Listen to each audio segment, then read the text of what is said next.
अभी तक हमने प्राथमिक सेल पढ़े थे। प्राथमिक सेल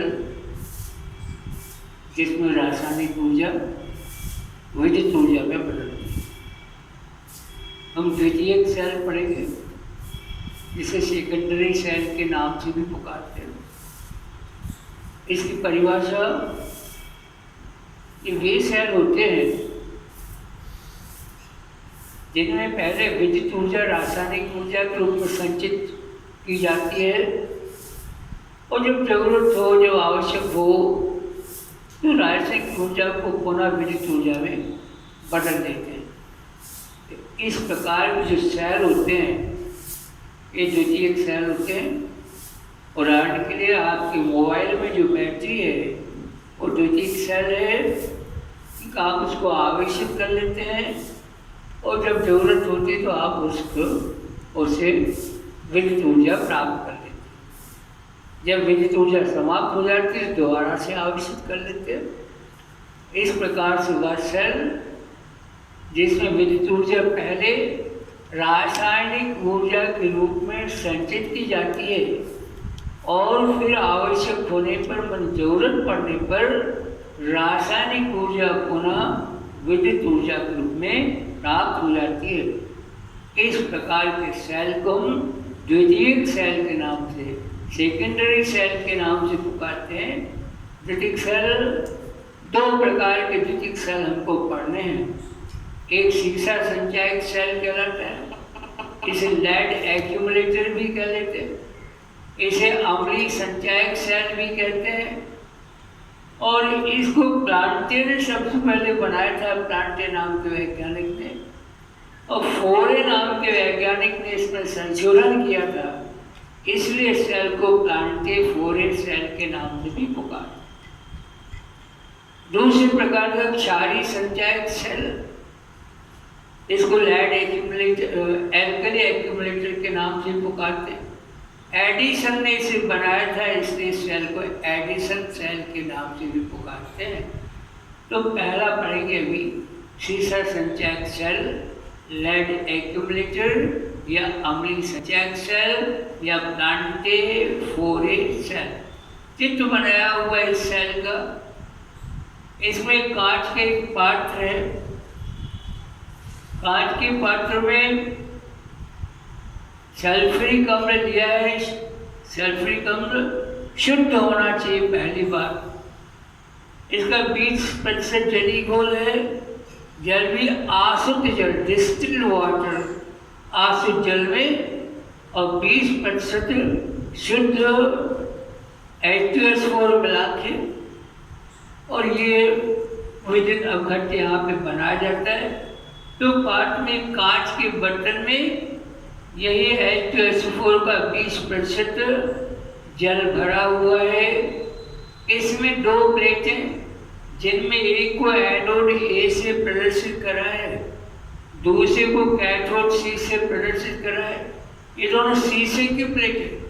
शीशा सबसे भारी धातु होती है, इसे बहुत भारी है दोनों प्लेटें, तो शीशे की प्लेटें, लेकिन जालीदार प्लेटें, छिद्रित है ये प्लेटें।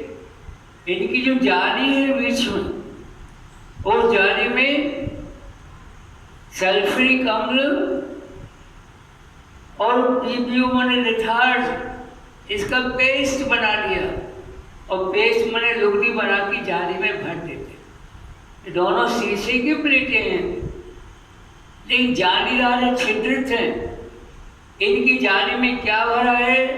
तो मैंने अभी आपसे बात करी है लिथार्ज, जिसे PbO कहते हैं, और सल्फ्यूरिक अम्ल H2SO4, इनको मिलाकर पेस्ट बना ली। पेस्ट बना के पेस्ट इसकी जाली में भर दी। अब देख ले प्लीज, ये दोनों एक ही प्रकार की हैं बिल्कुल प्लेटें। इनको हमने सल्फ्यूरिक अम्ल के घोल में लटका दिया है, डुबा के लटका दिया है। इसलिए क्या होता है कि ये जो PbO है, ये PbO भी कुछ PbSO4 में भी बदल जाता है। ये लेड ऊपर है, ये भी सल्फ्यूरिक अम्ल से क्रिया करके कुछ PbSO4 में भी बदल जाता है। मतलब ये हुआ कि एनोड पर भी PbO और PbSO4 दोनों उपस्थित रहते हैं। इसी प्रकार कैथोड पर भी PbO और PbSO4 दोनों ही उपस्थित रहते हैं। ये हमने रचना की बात करी। अब इसमें कार्यविधि पढ़ना चाहेंगे, इसकी क्रियाएं पढ़ना चाहेंगे। तो हमने पढ़ा ये आसुत जल है, लेकिन आसुत जल विद्युत का कुचालक होता है, इसलिए इसमें सल्फ्यूरिक अम्ल मिलाया गया है। ये सल्फ्यूरिक अम्ल क्या करेगा, तो हमने जल वोल्टामीटर पढ़ा था, उसमें हमने पढ़ा था अगर थोड़ा सा अम्लीय हो जल तो जल हाइड्रोजन और ऑक्सीजन आयन में विभक्त हो जाता है। यहाँ पर ये जो जल है ये भी अम्लीय जल है, इसमें H2SO4 मिला है 20%, इसलिए ये अपने आयनों में विभक्त हो जाएगा। तो अम्लीय जल में हाइड्रोजन के आयन और ऑक्सीजन के आयन बन जाते हैं, जो यहाँ पर व्यक्त करा है। इसमें ये यहाँ व्यक्त करा है H2O को, तो हाइड्रोजन के धनायन बन रहे हैं और ऑक्सीजन की ऋणायन बन रहे हैं। ये तो एक बात हो गई। अब पहले इसको आवेशित करना पड़ेगा, अपन को चार्जिंग में लगाना पड़ेगा, तब कहीं जाके इसमें विद्युत ऊर्जा संचित हो पाएगी।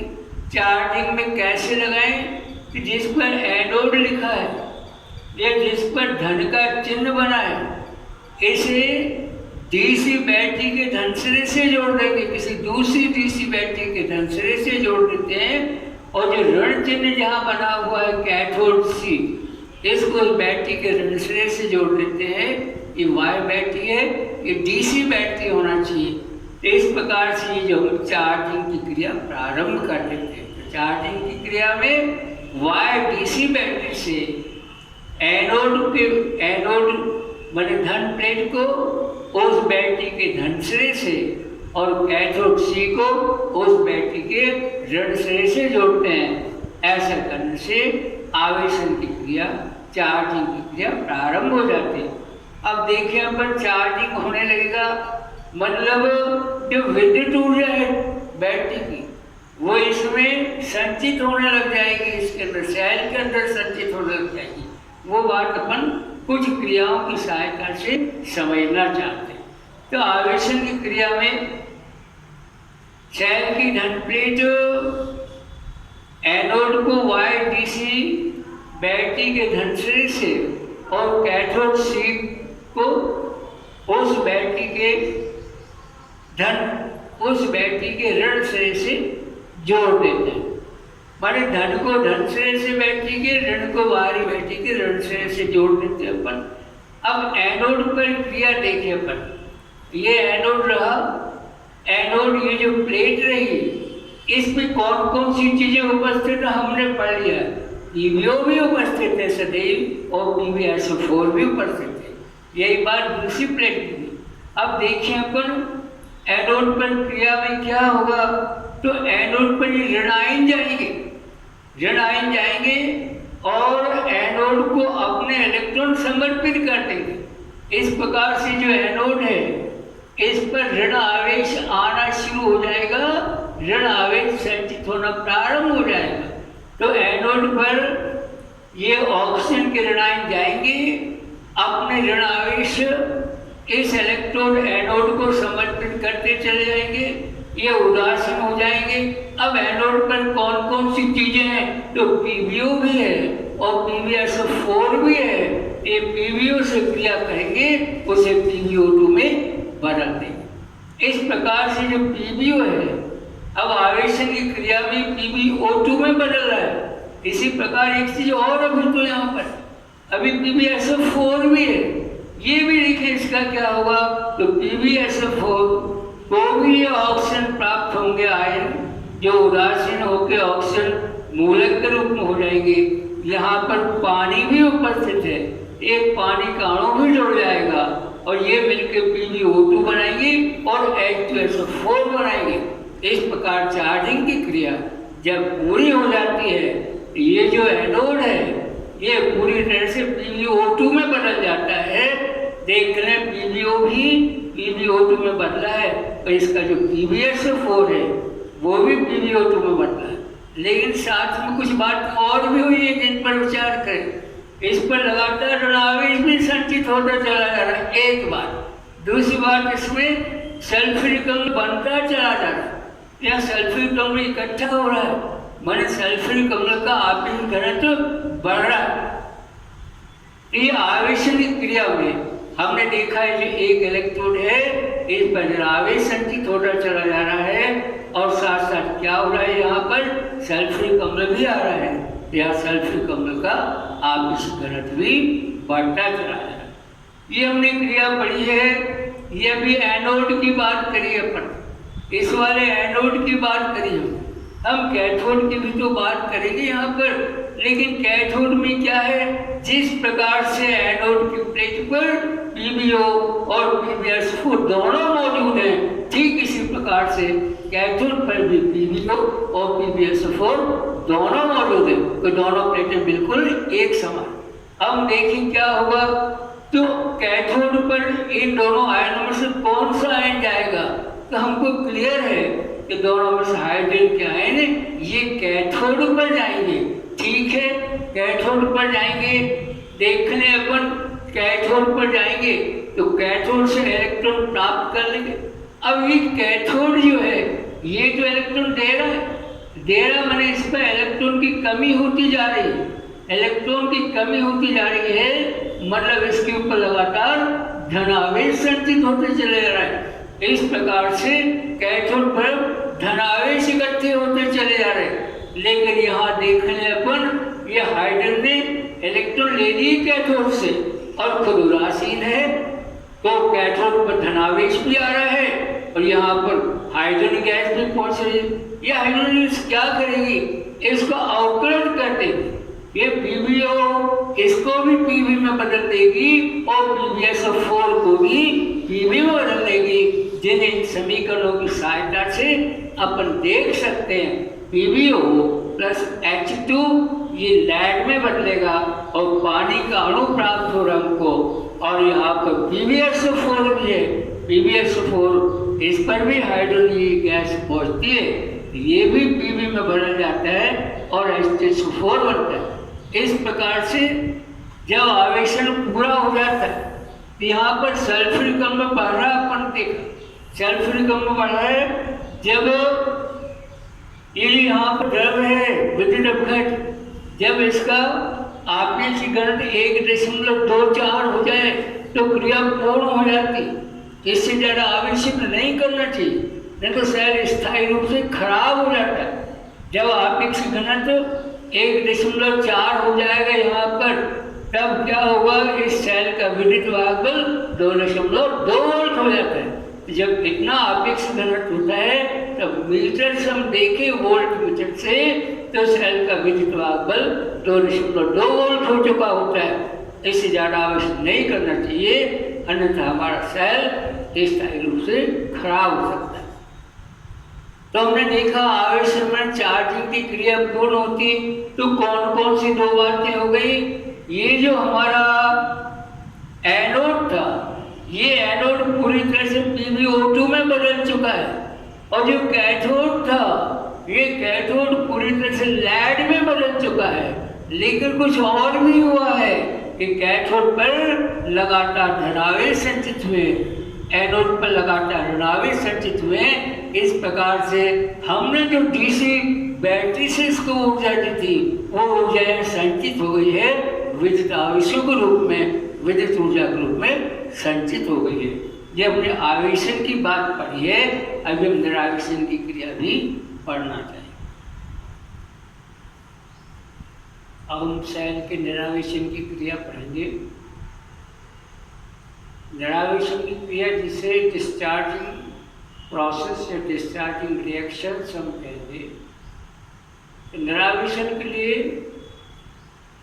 ये एनोड और कैथोड जिसको हमने चार्जर से जोड़े थे, वायर DC बैटरी से जोड़े थे, वो हम हटा देते और इससे हम धारा लेना शुरू कर देते सेल से। ये निरावेशन कहलाता है।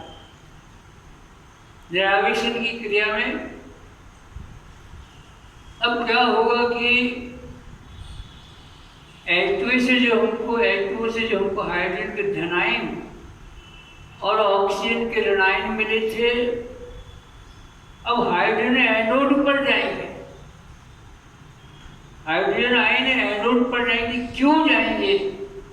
यद्यपि हाइड्रोजन आयन पर धनावेश है, लेकिन एनोड पर ऋणावेश संचित हो चुका है, इसलिए ये जो धनावेशित हाइड्रोजन आयन है इनको एनोड के ऋणावेश आकर्षित करेंगे। इसलिए हाइड्रोजन के धनायन अब एनोड पर जाएंगे, और जब ये धनायन हाइड्रोजन के एनोड पर जाएंगे तो एनोड से इलेक्ट्रॉन ले लेंगे और इलेक्ट्रॉन लेकर ये उदासीन हो जाएंगे। देख रहे अपन, देख लीजिए हाइड्रोजन के धनायन थे, ये एनोड पर गए हैं, एनोड पर इलेक्ट्रॉन संचित थे, इलेक्ट्रॉन ले लेंगे तो इसके इलेक्ट्रॉन खर्च होने लग जाएंगे, यही जो डिस्चार्जिंग कहलाते, इसके इलेक्ट्रॉन खर्च होने लग जाएंगे और ये हाइड्रोजन आयन है हाइड्रोजन गैस में बदल रहे हैं। तो हाइड्रोजन आयन हाइड्रोजन गैस में बदल रहे हैं, लेकिन खर्चा काय का हो रहा है? तो ये हमने एनोड पर जो ऋणावेश संचित करे थे, ये ऋणावेश खर्च होने लग गए। अब देख रहे हैं अपन, ये जो हाइड्रोजन गैस बनेगी ये एनोड के PbO2 से रिएक्शन करेगी कि एनोड तो पूरी तरह PbO2 में बदल चुका है चार्जिंग की अवधि में, आवेशन की अवधि में, तो PbO2 और प्लस H2 ये क्रिया करेंगे तो PbO बन जाएगा, लिथार्ज बन जाएगा और H2O बन जाएगा।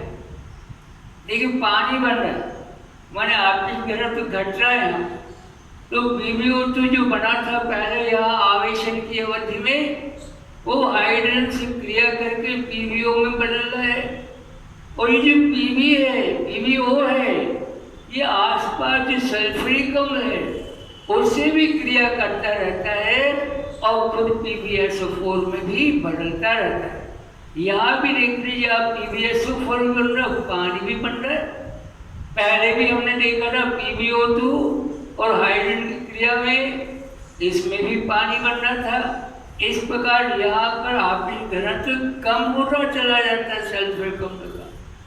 और ये जो एनोड है, जब आवेशन की क्रिया पूर्ण, निरावेशन की क्रिया पूर्ण हो जाएगी, ये जो है PbO, ये भी PbSO4 में बदल चुका है, PbO2 ये PbO में बदल चुका है। मतलब प्रारंभ में प्रत्येक प्लेट पर PbO और PbSO4 था। देख लीजिए ये जो निरावेशन की क्रिया है इसमें भी वही हो रहा है कि PbO भी है एनोड पर और PbSO4 भी दोबारा से बन चुका। अब हम कैथोड की बात करें, यहाँ देखें अपन, हाइड्रोजन के धनायन है और ऑक्सीजन के ऋणायन है। कैथोड पर कौन जाएगा? तो हम देख रहे हैं, विचार कर रहे थे इसमें, कैथोड पर ऋणायन जाएंगे ऑक्सीजन के। क्यों जाएंगे? ऑक्सीजन पर ऋणावेश है, लेकिन कैथोड पर धनावेश संचित हो चुका है, इसलिए ऑक्सीजन के ऋणायनों को कैथोड के धनायन आकर्षित करेंगे। इसलिए ऑक्सीजन के ऋणायन ये कैथोड पर जा रहे हैं और कैथोड पर जाके क्या करेंगे? ये ऑक्सीजन के ऋणायन अपने ऋणावेश से दे देंगे। जब ऋणावेश यहाँ धनावेश को मिल जाएंगी तो धनावेश खत्म होने लग जाएंगे। धनावेश खत्म होने में ये जो डिस्चार्जिंग हो रही है ये निरावेशन की क्रिया हो रही है। तो ठीक है, ऑक्सीजन आयन अपने आवेश दे रहे हैं कैथोड को और खुद निरावेशित हो रहे हैं। निरावेशित होने के बाद में क्या हुआ? तो हमको पता है कि कैथोड पर भी पूरी तरह से अब लेड बन चुका था, लेड में तब्दील हो चुका था। लेड से क्रिया होगी ऑक्सीजन की, लेड से जब ऑक्सीजन की क्रिया होगी तो क्या बन जाएगा? तो देख लें अपन प्लीज, ये Pb+O बराबर PbO बन जाएगा। शुरू में भी PbO और PbSO4 था, अब फिर PbO बना है, लेकिन आसपास सल्फ्यूरिक अम्ल भी है, इसलिए PbO ये जो है PbH2SO4 से क्रिया करके PbSO4 भी बनाएगा। इसी प्रकार से जो PbO है इस पर भी विचार करें अपन, PbO और प्लस H2SO4 ये भी PbSO4 बनाएगा और कुछ मात्रा में पानी भी बनाएगा। तो चार्जिंग के पहले भी दोनों इलेक्ट्रोडों पर Pb और PbSO4 था, देख लीजिए। इस डिस्चार्जिंग में भी हमने देखा, डिस्चार्जिंग के बाद दोनों दूसरा इलेक्ट्रोड है ये भी Pb और PbSO4 में बदला है, लेकिन इसके धनावेश भी घर छोटे चले जा रहे हैं और पानी बनता चला जा रहा है। ये डिस्चार्जिंग की प्रोसेस है, इसमें पानी भरने से इसका आवेश घनत्व घटने लगता है। जब सेल का आवेश घनत्व घटते घटते 1.18 रह जाए, इस समय सेल का विद्युत वाहक बल 1.8 वोल्ट रह जाता है। पहले 2.2 वोल्ट था जब चार्ज था पूरी तरह से, अब 1.18 वोल्ट रह जाता है। इससे ज़्यादा और निराविष्ट नहीं करना चाहिए और ज़्यादा इससे विद्युत ऊर्जा लेना नहीं चाहिए, अन्यथा हमारा सेल स्थायी रूप से खराब हो जाता है। तो 2.2 वोल्ट से ज़्यादा चार्ज नहीं करना चाहिए और 1.8 वोल्ट से और अधिक डिस्चार्ज नहीं करना चाहिए। ऐसा करने पर ये सेल स्थायी रूप से खराब हो जाता है। ये हमने चार्जिंग और डिस्चार्जिंग की क्रियाएं पढ़ी हैं।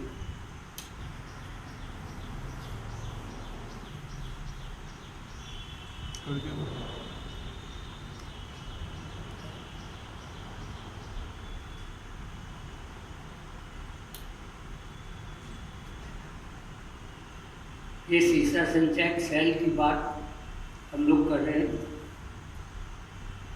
जितने सेल अभी तक पढ़े हैं, प्राथमिक सेल, हम देखिए ये जो सेल है सीसा संचयक सेल, ये एसिड एक्यूमुलेटेड या प्लांटिफोर सेल, ये सेल सबसे ज़्यादा विद्युत वाहक बल हमको प्रदान करता है। इसमें 2.2 वोल्ट की धारा प्राप्त होती है। अभी तक जितने हमने प्राथमिक सेल पढ़े किसी में 2.2 वोल्ट की धारा प्राप्त नहीं होती। इसमें 2.2 वोल्ट की हमको धारा प्राप्त होती है। ये धारा का मान नियत भी बना रहता है, ये कम नहीं होता है। ये धारा का मान नियत भी बना रहता है। तो गुण में इसकी पहला यह अधिक समय तक नियत मान की धारा देता है। पहली बात, इसका विद्युत वाहक बल 2.2 वोल्ट होता है, मन अभी तक जितने सेल हमने पढ़े उन सबसे अधिक होता है। और अगली बात, ये जब भी अनावेशित हो जाए इसको फिर से अपन आवेशित कर सकते, चार्ज कर सकते हैं। डिस्चार्ज हो जाए तो चार्जर में लगाकर या किसी वायर DC स्रोत में लगाकर इसे फिर से चार्ज कर सकते हैं। ये कुछ हमने गुण की बात करी है इसमें। नहीं, कुछ दोषों पर भी विचार करें। एक तो कांच के पात्र में होता है पूरा उपकरण, कांच का पात्र, इसका वाय आवरण इसका कांच का बना होता है। कांच का बना होता है तो इसके टूटने की आशंका बनी रहती है। अगर कभी असावधानी हो जाए तो इसके टूटने की आशंका बनी रहती है। तो पहला एक कांच के पात्र में होता है, दूसरा भारी होता है। ये शीशे की प्लेट है, शीशा सबसे भारी धातु में आता है। ये वजन बहुत होता है इसका धातु शीशे की वजह से।